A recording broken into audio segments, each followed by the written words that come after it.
இந்த மாதம் ஒரு அற்புதத்தின் மாதம். இந்த மாதம் உங்களுக்கு திறக்கப்படாத எல்லா கதவுகளும் திறக்கப்பட போகுது. இந்த மாதம் உங்க கடன் பிரச்சனைலாம் மாறப்போகுது. உங்க வியாதியெல்லாம் சுகமாக போகுது. அப்படின்ற காஸ்பல கேட்டுட்டு, இதுதான் நற்செய்தின்னு நெனச்சீங்கன்னா, உங்களுக்கு தான் இந்த வீடியோ. பைபிள் என்ன சொல்லுது தெரியுமா? பைபிள் வந்து கடவுள நீதியுள்ள நியாயாதிபதின்னு சொல்லுது. அவருக்கு 2 விஷயம் தான் தேவை. 1 பரிசுத்தமான வாழ்க்கை. 2வது விஷயம் என்னன்னா, எங்கெல்லாம் பாவம் செய்யப்படுதோ அந்த இடத்துலலாம் நிவாரணம் செலுத்தப்பட்டிருக்கணும். பாவத்துக்கு கடன் செலுத்தியிருக்கணும். நீங்களும் நானும் பரிசுத்தமாவும் வாழ முடியாது. பாவத்துக்கு கடனும் நம்மளால செலுத்தவே முடியாது. ஸோ கடவுள் என்ன பண்ணாருன்னா, அவருடைய சொந்த குமாரன இந்த உலகத்துக்கு அனுப்பிச்சு, அவரு நம்மளுக்காக நம்ம வாழ முடியாத பரிசுத்தமான வாழ்க்கைய வாழ்ந்து, நியாயப்பிரமாணத்த ஃபாலோ பண்ணி வாழ்ந்து, நம்ம செலுத்த முடியாத அந்த பாவ கடனையும் அவர் நம்மளுக்காக சிலுவையில சிந்தினாரு. இத விசுவாசிக்கிறதுனால, கடவுளுடைய பார்வையில நீங்களும் நானும் பரிசுத்தவான்.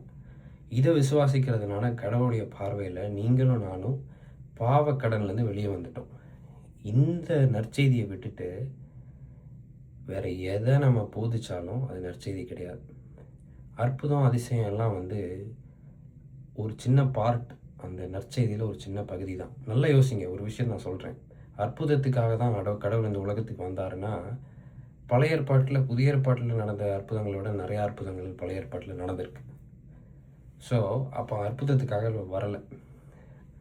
உண்மையான அற்புதம் ஒருத்தங்க போதிக்கிறாங்க, அவங்க சபையில போதிக்கிறாங்கன்னா, அது என்னவா இருக்கணும்னா, ஒரு கடவுள் நம்மளுக்காக இந்த உலகத்துக்கு வந்து மனுஷனா வந்து மரிச்சு 3வது நாள் கழிச்சு உயிரோட எழுந்தாரு. இது உலகத்துல இதுவரைக்கும் நடந்ததே கிடையாது.